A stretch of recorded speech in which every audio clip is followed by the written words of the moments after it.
చిత్తమే తండ్రి, నీ చిత్తం, ఏది జరిగినా నీకే స్తోత్రం అని. కానీ నీకున్న ప్రతికూల పరిస్థితులను బట్టి కృంగిపోవద్దు, నిరాశపడద్దు, దిగులు పడద్దు. శ్రమ నీకు అవసరమైంది అనుకుంటే శ్రమను అనుమతిస్తాడు. బాగా నలుగుతున్నావు, కొంచెం నీకు విశ్రాంతి అవసరం అనుకుంటే అదంతా మళ్ళీ పోయేటట్టు చేస్తాడు. అవసరాన్ని బట్టి అగ్ని వంటి శ్రమలు కలుగుతున్నవని తెలిసి కలత చెందబోకు. అవసరాన్ని బట్టి అగ్ని వంటి శ్రమలు కలుగుతున్నవని తెలిసి కలత చెందబోకు. నిన్ను పిలిచిన దేవుడు నమ్మదగినవాడు, శోధనలో నిన్ను విడిచిపెట్టిపోడు. కంటి పాపలా తోడుండి నిన్ను కాచుకుంటాడు, కన్న తండ్రిలా తోడుండి నిన్ను ఆదుకుంటాడు. నమ్మునేస్తమా, ఇది సత్యం, వీడబోకుమా విశ్వాసం. నీ ఆశ నిరాశ కానే కాదు, వేదన ఎందుకు? నీ కన్నీరు కలకాలముండదు, కలతే చెందకు. నీ ఆశ నిరాశ కానే కాదు, వేదన ఎందుకు? నీ కన్నీరు కలకాలముండదు, కలతే చెందకు. దేవునికి మహిమ. ఎవరెవరు ఏ పరిస్థితుల్లో ఉన్నారు వారందరికీ కూడా ఈ ఉపదేశం ద్వారా, ఈ సందేశం ద్వారా దేవుడు మాట్లాడుకున్నాడని నేను అనుకుంటున్నాను. నాతో మాట్లాడాడు, మళ్ళీ ఒకసారి తమ్ముళ్ళతో మాట్లాడాడు, లైవ్లో ఉన్న మీ అందరితో మాట్లాడాడు. ఈ అంశం ద్వారా ఎంతమంది చూడబోతున్నారు వారందరితో కూడా దేవుడు మాట్లాడతాడు. నయానో భయానో నవ్వించో కవించో దేవుని సంగతులు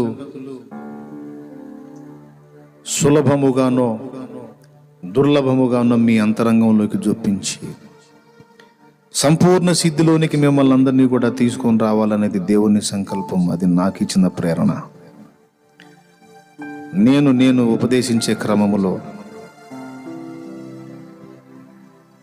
దేవుని సంగతిని హృదయంలోకి చేరాలనేది నా తపన. ప్రార్థన చేయి. ఉందా నీకు అరణ్యపు అనుభవం? కొంతమంది ఉన్నారు లైవ్లో ఉన్నోళ్ళలో, కొంతమంది అరణ్యపు అనుభవంలో ఉన్నోళ్ళు ఉన్నారు. వాళ్ళు కాచుకుంటారు, అందుకే లైవ్లోకి వచ్చారు. ఎప్పుడు వస్తారో దేవుడు తన దాసుని ద్వారా ఏం మాట్లాడతాడో, ఈరోజు ఏం నేర్పిస్తాడో, ఏ సంగతి నేర్పిస్తాడో, నాలో ఉన్న ఏ లోపం సరి చేస్తాడో, నన్ను ఏ పనికి పూనుకునేటట్టు రేపుతాడో అని కాచుకున్న వాళ్ళు వచ్చేసారు లైవ్లోకి. ఆశ కలిగిన వారు, దేవుని స్వరం వినగోరిన వారు, దేవుని నడిపింపు పొందగోరిన వారు, మీ అందరినీ దేవుడు గమనిస్తున్నాడు. ప్రార్థన చేయండి. దేవా, నాకు ఆశ ఉంది దేవా, అరణ్యపు అనుభవాన్ని నాకు ఇవ్వు దేవా. నిజమే దేవా, కొన్ని తప్పులు నేను ఒప్పుకుంటున్నాను. కొద్దిగా సమయం వేరే వాటితో గడుపుతున్నానయ్యా. ఇతర వ్యాపకాలు నా టైమును తినేస్తున్నాయి, ఒప్పుకుంటున్నానయ్యా. వాటిని విసర్జించి అరణ్యపు అనుభవాన్ని నేను సాధన చేయాలని మరొక్కసారి నాయన నీ చేత హెచ్చరించబడ్డాను. ప్రభువా, నీకు వందనాలు, స్తోత్రాలు, స్తుతులు, కృతజ్ఞతాస్తుతులు. తప్పకుండా నాయన, తప్పకుండా నువ్వు ఆశించిన ఆ కొలతలోకి రావటానికి నా వంతు సహకారం నేను అందిస్తా. ప్రభువా, నన్ను చెక్కు నాయన. నాకు ఆత్మబలమి అయ్యా, నీ వాక్కుని అయ్యా, కర్తవ్యం బోధించయ్యా. ఎదురవుతున్న పరిస్థితులు సరిగా అర్థం చేసుకునే జ్ఞానం ఇయ్యయ్యా. నీ నడిపింపు నాకు అనుగ్రహించి ఆ అనుభవాన్ని, అరణ్యపు అనుభవాన్ని మాకు దయచేయమని స్తుతి, మహిమ, ఘనత, ప్రభావం నీకే చెల్లిస్తూ యేసు గొప్ప నామంలో ప్రార్థించి జవాబులు పొందామని మేము విశ్వాసముతో కృతజ్ఞతలు చెల్లిస్తున్నాం తండ్రి. ఆమేన్. యోహాను దేవుడు కాదమ్మా, దేవుడు ఒక్కడే. యోహాను దేవుడు అనకూడదు, దేవుడు ఒక్కడే. దేవుడిచ్చే అంతస్తు మనకి భవిష్యత్తులో దైవములు అని ఉంది కదా, ఆ అంతస్తుకి అందుకున్నవాడు అంతే. మనందరం చేరబోతున్నాం కదా దైవములు అనే అంతస్తుకి. ఆ మెట్టుకెక్కిన వాడని మీకు చూపించడానికి ప్రయత్నించా అంతే. ఓకేనా? అది నా సమాధానం, దేవుడు ఒక్కడేమ్మా, మన అద్వితీయ ప్రభు. ఆయన వ్యక్తిత్వ సౌందర్యంలోకి మనల్ని తీసుకురావాలని మనందరినీ సాధన చేస్తున్నాడు. అర్థమైందా? ఆయన వరుడైతే మనం వధువు అన్నమాట. జయించిన వాణ్ణి నేను నా తండ్రి సింహాసనం మందు కూర్చున్న ప్రకారం జయించిన వాణ్ణి నా సింహాసనం మందు కూర్చుండనిత్తును అన్నాడు. ప్రభు పట్టమహిషిగా మనందరం కూడా ఆయనతో ఈక్వల్ క్యాడర్లోకి వెళ్ళాలి, అలా మనల్ని చేర్చాలనేది దేవుని అభిలాష. చాలా సంతోషం, మీరందరూ కూడా చక్కగా విన్నారు. నేను ఈ సంభాషణ అంతా మాట్లాడాను, చాలా ఫ్రీగా మాట్లాడాను. సీరియస్గా గద్దించినట్టుగా కాకుండా చాలా స్వతంత్రంగా నేను మాట్లాడాను. ఎందుకంటే కొంచెం కష్టతరంగా మాట్లాడినది మీకు ఎక్కదేమో అన్న భయంతో. కానీ ఇది చాలా సీరియస్ మ్యాటర్.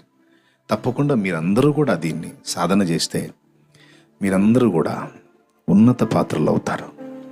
మీ ఒక్కరికే మీకే మేలు కాదు, కానీ మీరు అతడు మండుచూ ప్రకాశించుచున్న దీపమై ఉండెనని బాప్తిస్మిచ్చి యోహాను కూర్చొచ్చిన సాక్ష్యము నీ జీవితంలో కూడా దొరుకుతుంది, వస్తుంది. ఆమె మండుచూ ప్రకాశించుచున్న దీపమైంది, అతడు మండుచూ ప్రకాశించుచున్న దీపమయ్యాడని ప్రభు మన్ను గూర్చి సాక్ష్యం చెప్పే ఆ ఉన్నత ధన్యకరమైనటువంటి జీవితం. నువ్వు స్త్రీవి కావచ్చు, పురుషుడో కావచ్చు, అరణ్యపు అనుభవాన్ని సాధన చేయి. ప్రభువుని కలుసుకో, ప్రభు వాక్కు పొందుకో, ప్రభుతో గడుపు, ప్రభువుకి సమయం ఇవ్వు, ప్రభుతో మాట్లాడో. ఆయన మాట్లాడినప్పుడు విను.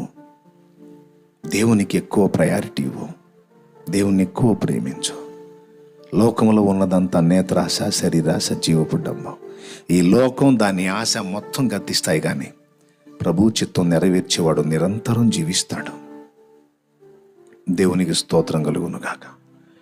మంచిది, ఈ సంగతులన్నీ మీకు గ్రహింపు కలిగినాయని అనుకుంటున్నాను. మీరు సిద్ధపడ్డారు, తప్పకుండా మీరు ప్రయత్నిస్తారని నేను నమ్ముతున్నాను. మీకు ఇంట్రెస్ట్ ఉంటే మళ్ళీ ఇంకొకసారి అంశాన్ని మీరు మళ్ళా వినండి, తప్పకుండా మీకు మేలు కలుగుతుంది. ఆ విషయాలని మీరు ఆకలింపు చేసుకోండి. ప్రభు కృప మీ అందరికీ తోడై ఉండునుగాక. ఆమేన్. అందరికీ వందనాలు. మరి చివరి ఆశీర్వాదంతో ముగించుకుందాం, ఓకేనా? ఇంకేమైనా ఉన్నాయా విషయాలు, ప్రకటనలు ఏమైనా ఉన్నాయా? రైట్.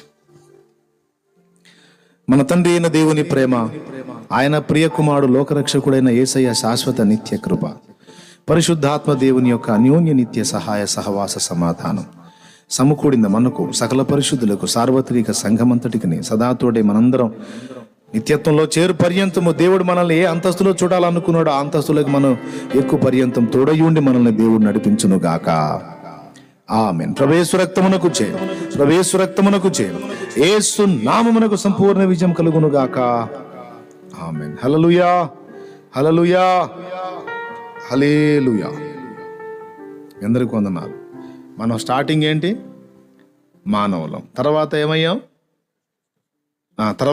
విశ్వాసమును బట్టి దేవుని పిల్లలమయ్యాం. భవిష్యత్తులో ఏం కాబోతున్నాం? ఏం చేయాలని చూస్తున్నాడు దేవుడు? దయాలా?